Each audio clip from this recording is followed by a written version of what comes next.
Pemirsa, bangunan Meru Tumpang 9 yang ada di Pura Pedarman area Gajah Para di Pura Agung Besaki, Desa Besaki, Kecamatan Rendang, Kabupaten Karangasem terbakar pada Minggu 11 Januari.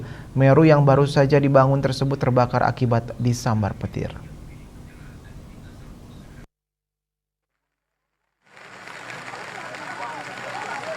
Pemucuk pemangku Pura Agung Besaki Jero Gede, Anglurah Bendese mengatakan kalau bangunan Meru yang terbakar tersebut merupakan bangunan Meru Tumpang 9 yang ada di Pedarman, Gajah Para.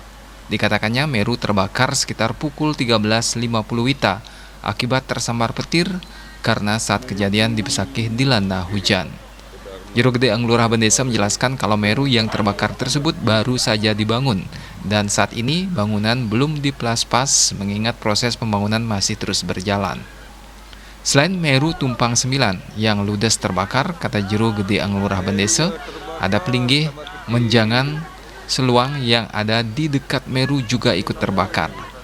Pemadam telah berada di lokasi, demikian pula dengan pihak kepolisian dari Polsek Rendang juga sudah di lokasi. Pihaknya juga telah berkoordinasi dengan Desa Adat Besaki terkait kejadian ini. Eka Parananda, Bali Pos.